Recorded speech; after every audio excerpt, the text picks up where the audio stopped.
Assalamualaikum warahmatullahi wabarakatuh.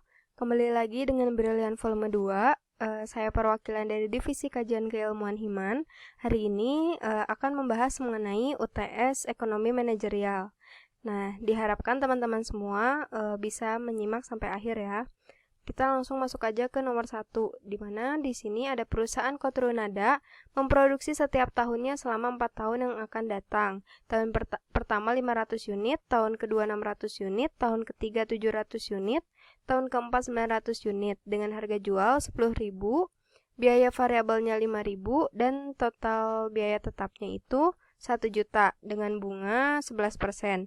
Kita disuruh mencari laba perusahaan dan nilai perusahaan selama 4 tahun. Nah, dari situ kan diketahui nih, P-nya berapa, terus VC-nya berapa, TFC-nya berapa, dan juga bunganya juga diketahui. Nah, di sini untuk price-nya itu tadi 10.000, variable cost-nya 5.000, total fixed cost-nya itu 1 juta, dan bunganya 11% atau 0,11. Nah, di sini kita langsung buat aja tabelnya, di mana tadi kan ada 4 tahun, berarti tahun 1, 2, 3, 4, lalu kuantitinya 500, 600, 700, 900. Lalu kita cari TR-nya atau total revenue. Untuk mencari total revenue ini, kita tinggal kalikan P dikali Q. Jadi 500 kita kali dengan 10.000, jadi P tinggal kali Q. Hasilnya adalah 5 juta, lalu 10.000 kali 600, 6 juta, 700 kali 10.000, 7 juta, 900 kali 10.000 itu 9 juta, lalu ditotalin.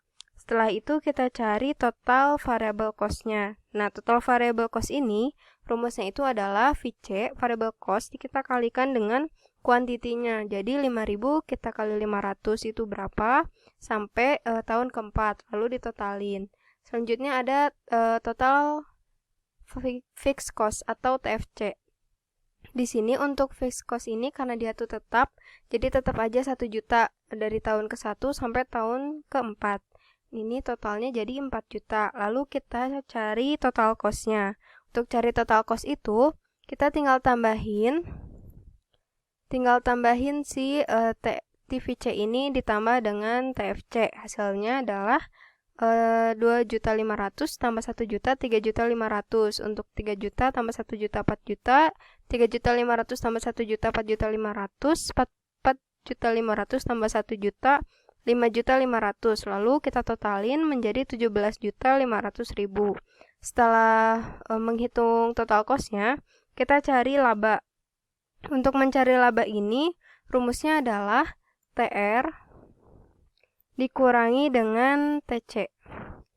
Jadi 5 juta ini kita kurangi dengan 3.500.000, hasilnya 1.500.000.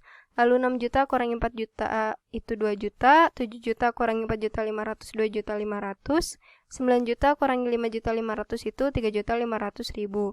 Lalu kita totalin hasilnya adalah 9.500.000. Lalu kita cari I-nya atau bunganya. Nah, di sini bunganya itu adalah 11% atau 0,11. Di sini saya menggunakan 1 per 1 tambah I pangkat N. Ini kalian kalau misalkan biar nggak usah ngitung, itu bisa lihat di tabel PVIF. Nah, di sini saya lihat di tabel PVIF itu kan dia ada tingkat bunganya sama ada periodenya. Jadi tinggal kita salin aja gitu. Nah, di sini 0,901 untuk tahun 1, untuk tahun 2 itu 0,812, tahun 3 0,731, tahun 4 0,659. Lalu karena saya menggunakan 1 per 1 tambah I pangkat N, nah ini tuh untuk mencari nilai perusahaannya adalah dengan laba kita kali dengan I-nya, dengan bunganya. Jadi 1.500.000 dikali dengan 0,901. Hasilnya adalah 1.351.500. Nah, ini tuh kita tinggal kali-kaliin aja semuanya, lalu kita totalin. Nah, total dari nilai perusahaan ini itu adalah nilai 7.109.500. Nah, kesimpulannya jadi laba perusahaan Kotrunada selama 4 tahun adalah sebesar 9.500.000 dan nilai perusahaannya itu sebesar 7.109.500. Kalau misalkan kalian menggunakannya itu cuman 1 tambah I pangkat N, itu kalian bisa lihat di tabel FVIF. Nah, di situ caranya itu untuk mencari nilai perusahaannya itu dibagi. Kalau misalkan pakainya 1 per, itu berarti dia dikali. Kalau misalkan cuman yang ininya aja, itu dia dibagi sama labanya untuk mencari nilai perusahaan. Nah, itu untuk di nomor 1. Oke, selanjutnya untuk nomor 2, di sini itu kita mencari nilai perusahaan dengan berbagai modal. Di sini, di soal nomor 2 itu ada sebuah perusahaan menjual produk sebesar 20.000 per unit. Terus biaya variabelnya per unitnya itu 10.000. Terus biaya tetapnya itu 1 juta dan pajaknya adalah 10%. Terus ada tingkat produksinya itu selama 4 tahun yang akan datang itu sebanyak 400 unit setiap tahunnya. Lalu ada modal yang berasal dari saham biasa. Saham biasa ini bisa dibilang juga adalah WE. Nah, ini tuh ada 500 juta dengan biaya modalnya itu 12%. Ini tuh adalah KE. Lalu setelah itu ada obligasi. Obligasi itu bisa, ini tuh WD-nya 400 juta dengan biaya modal 14% atau KD. Dan ada saham preferen atau WP. Nah, ini tuh adalah 100 juta dengan biaya modalnya KP 9%. Nah, kita disuruh mencari berapa laba perusahaan selama 4 tahun dan berapa nilai perusahaan apabila dinilai sekarang. Nah, di sini karena udah diketahui semuanya, kita tinggal masukin aja ke rumus-rumus yang udah ada. Nah, di sini ini udah diketahui ya yang tadi di soal. Kita tinggal cari WD-nya itu sama dengan tadi 400 juta dibagi 1.000 juta. Nah, 1.000 juta ini tuh didapat dari total WD, WE, sama WP tadi. Itu 400 tambah 500 tambah 100. Hasilnya adalah 1.000 juta. Sama dengan 0,4. Terus tadi diketahui bahwa bunganya itu 14%, berarti 0,14, lalu WE 500 juta dibagi 1.000 juta itu 0,5 dengan KE-nya 0,12, lalu saham preferen tadi 100 juta dibagi dengan 1.000 juta berarti 0,1 dengan KP-nya 9% sama dengan 0,09. Lalu kita cari dengan WACC-nya. Di sini rumus WACC itu adalah WD dikali 1 kurangin T KD tambah WE kali KE tambah WP kali KP. Nah, di sini itu WD sama dengan WD-nya itu kan tadi udah dihitung ya. Nah, ini WD-nya 0,4. Lalu udah kayak gitu T-nya itu 0,1, KD-nya 0,14 tambah WE 0,5 kali KE 0,12, WP 0,1 dikali dengan KP-nya 0,9. Nah, ini udah dapat semuanya. Kita tinggal kaliin ini semua. Kalau misalkan yang ini kita kerjain dulu dalam kurung baru kita kali. Nah, setelah itu didapat hasilnya adalah 0,1194. Kalau misalkan dipersenin menjadi 11,94%. Nah, setelah itu kita bisa cari nilai perusahaan dan labanya. Untuk carinya itu sama kayak tadi di nomor 1. Di sini ada 4 tahunnya. Lalu kuantitinya itu tadi setiap tahunnya 400. Terus kita cari total revenue-nya dengan cara P dikali dengan 400. Untuk P-nya tadi 20.000, berarti 20.000 dikali 400 hasilnya 8 juta. Semuanya sama. Lalu variable cost-nya 10.000 per unit, berarti kita kali dengan 400 hasilnya adalah 4 juta selama 4 tahun ini sama. Lalu fixed cost-nya itu ada 1 juta, total cost-nya 4 juta tambah 1 juta hasilnya 5 juta sama selama 4 tahun. Dengan labanya itu total variable cost kurangi total fixed cost hasilnya 3 juta. Nah, sama juga selama 4 tahun. Nah, lalu kita tinggal hitung WACC-nya. Di sini untuk WACC ini tuh sama kayak menghitung bunga. Nah, tadi kan udah diketahui ya si WACC-nya berapa. Nah, di sini itu rumusnya sama, 1 dibagi 1 tambah I pangkat N-nya berapa. Nah, di sini kita tinggal kaliin aja. Kalau misalkan tahun pertama berarti N-nya 1, tahun kedua 2, tahun ketiga itu pangkatnya 3, tahun keempat itu pangkatnya 4. Nah, kita ini tambah dulu terus dipangkatin, hasilnya segini terlampir ya. Nah, udah kayak gitu, tinggal dikaliin 3 juta dikali dengan 0,893, hasilnya 2.679.000. Terus 3 juta dikali 0,798, hasilnya adalah 2.394.000. Nah, di sini dikaliin semuanya, baru udah kayak gitu ditotalin. Totalnya adalah nilai perusahaannya itu 9.123.000. Kesimpulannya, jadi laba perusahaan selama 4 tahun itu sebesar 12 juta dengan nilai perusahaannya adalah 9.123.000. Nah, ini untuk soal nomor 2. Baik, selanjutnya untuk nomor 3 itu materi mengenai elastisitas hubungannya dengan kewirausahaan. Di sini diketahui bahwa mahasiswa kewirausahaan manajemen itu bekerja sama dengan PTA dan PTB dengan cara menjualkan produknya untuk dinilai dari segi seni, teknik, dan juga strategi pemasarannya. Setelah 2 minggu, produk PTA dan produk PTB itu terjual dengan jumlah dan harga seperti di tabel ini ya, terlampir. Terus kita disuruh mencari bagaimana strategi pemasaran dalam hal harga untuk meningkatkan keuntungan penjualan produk A. Nah, berikan alasan beserta dengan data perhitungan saudara serta nama elastisitasnya. Untuk yang B juga sama, bagaimana strategi kita untuk meningkatkan keuntungan penjualan produk B, dan juga berikan alasan beserta dengan data perhitungan juga nama elastisitasnya. Nah, di sini untuk nomor 3 itu kan tadi diketahui ya, produk A itu harganya itu adalah atau P1-nya itu 200.000. Terus produk yang terjualnya atau barang yang terjualnya itu Q1 sama dengan 4.000 paket, lalu P2 100.000, Q2-nya 5.000 paket.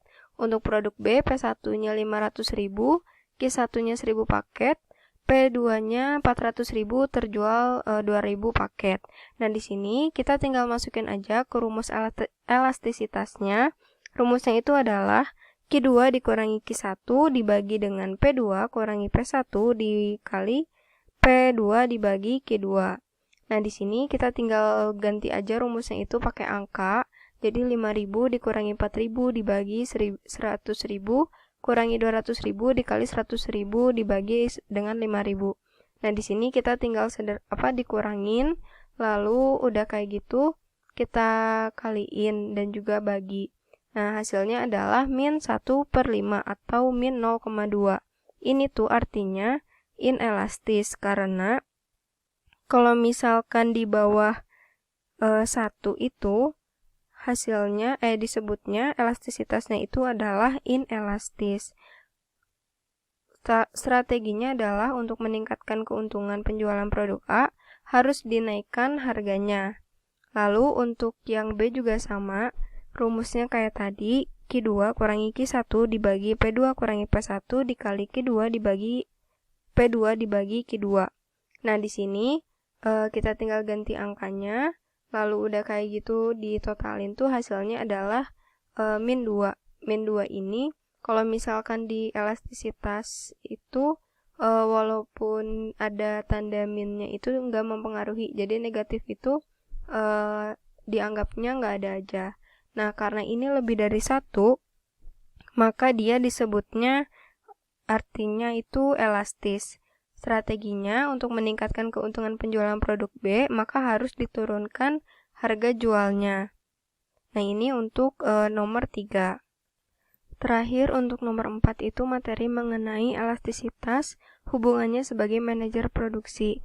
Di sini ada PT Sido muncul memproduksi tolak angin dengan tingkat produksinya per minggu itu Q sama dengan R pangkat 2 tambah M pangkat 2 ditambah 10 MR, di mana R itu tenaga kerja robot dengan 70 per jam kerja, dan M-nya itu tenaga kerja manusia dengan 20 jam kerja manusia. Kita disuruh mencari marginal produk robot, marginal produk tenaga kerja manusia, lalu rata-rata dari produksi tenaga kerja robot, juga produksi tenaga kerja manusia, lalu elastisitas tenaga robot, elastisitas tenaga kerja manusia, nama elastisitas tenaga robot itu apa, terus elastisitas tenaga manusia itu apa, lalu strategi saudara PT Sido muncul untuk meningkatkan produktivitas dalam hal tenaga kerja robot, dan juga sama dengan hal tenaga kerja manusia. Lalu saran saudara pada PT Sido muncul untuk meningkatkan produktivitas terhadap tenaga kerja robot dan tenaga kerja manusia. Nah, di sini tadi udah diketahui R-nya itu tenaga kerja robot dengan 70 jam kerja, lalu M-nya itu tenaga kerja manusia dengan 20 jam kerja, lalu untuk Q-nya sendiri itu R pangkat 2 tambah M pangkat 2 tambah 10 MR. Nah, pertama kita dari persamaan ini tuh kita turunin dQ per dR sama dengan 2R tambah 0 tambah 10M. Nah, ini kenapa 0? Karena di sini itu yang diturunin itu kan R ya. Nah, karena di sini nggak ada variabel R-nya, maka dia 0. Lalu untuk yang selanjutnya itu dQ per dM sama dengan 0 tambah 2M tambah 10R. Jadi si M-nya itu hilang. Setelah itu kita selesain si Q-nya ini. Q sama dengan R pangkat 2 tambah M pangkat 2 tambah 10 MR. Nah, di sini kita tinggal ubah aja si R-nya itu 70, M-nya 20. Terus kita kalikan, setelah itu baru kita tambah-tambahin hasilnya menjadi 19.300. Jadi Q-nya adalah 19.300. Selanjutnya, setelah itu kita mengerjakan A. A itu adalah marginal produk dari robot. Di sini rumusnya itu dQ per dR. Tadi dQ per dR-nya itu udah diketahui. Jadi kita tinggal ubah aja dari persamaan ini. Hasilnya adalah 340 truk per minggu. Lalu untuk marginal produk manusianya sama pakainya itu dQ per dM sama dengan 0 tambah 2M tambah 10R sama dengan 0 tambah 2 kali 20 tambah 10 kali 70 sama dengan 740 truk per minggu. Lalu untuk selanjutnya yang C yaitu rata-rata dari robot. Di sini Q dibagi R sama dengan, nah ini tuh persamaan ini tuh didapat dari si persamaan yang Q tadi, yang ini, yang R pangkat 2 ini tambah M pangkat 2 ditambah 10 MR ini tuh dibagi sama R. Nah, karena tadi kan R pangkat 2 berarti dibagi R hasilnya R. Lalu ditambah M pangkat 2 dibagi R, terus tambah 10 MR itu kalau dibagi R berarti R-nya kan hilang. Jadi 10M. Nah, setelah diketahui persamaan ini, kita tinggal ganti aja menjadi angka. Setelah itu, hasilnya adalah untuk rata-ratanya 275,71 truk per minggu. Lalu untuk average tenaga kerja manusia itu Q per M. Caranya sama kayak tadi, si persamaan Q ini kita bagi dengan M. Jadi hasilnya adalah R pangkat 2 tambah M tambah M tambah 10R sama dengan 70 pangkat 2 dibagi dengan 20 tambah 20 tambah 10 kali 70. Hasilnya 965 truk per minggu. Lalu selanjutnya mencari ER, elastisitas robotnya. Rumusnya adalah MPR per APR. Nah, tadi kan udah diketahui ya MPR-nya berapa, lalu APR-nya itu berapa. Di sini 340 dibagi dengan 275,71 sama dengan 1,23, artinya elastis.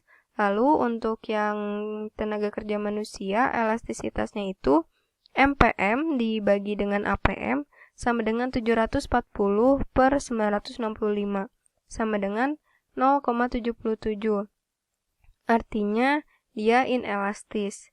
Jadi nama elastisitas tenaga robot adalah elastis karena 1,23 itu lebih besar dari 1. Lalu untuk elastisitas tenaga manusia adalah inelastis karena 0,77 itu lebih kecil dari 1. Selanjutnya, strateginya untuk meningkatkan produktivitas dalam hal tenaga kerja robot adalah dengan menambah jam kerja robot. Untuk meningkatkan produktivitas dalam hal tenaga kerja manusia adalah dengan mengurangi jam kerja dari tenaga kerja manusia. Untuk sarannya untuk meningkatkan produktivitas di PT Sido Muncul itu sebaiknya dengan cara mengurangi tenaga kerja manusia dan menggantinya dengan tenaga kerja robot. Nah, ini untuk jawaban nomor 4. Nah, karena ini udah nomor terakhir, terima kasih banyak untuk teman-teman semua yang udah menyimak video ini sampai tuntas. Maaf kalau misalkan ada kekurangan. Wassalamualaikum warahmatullahi wabarakatuh.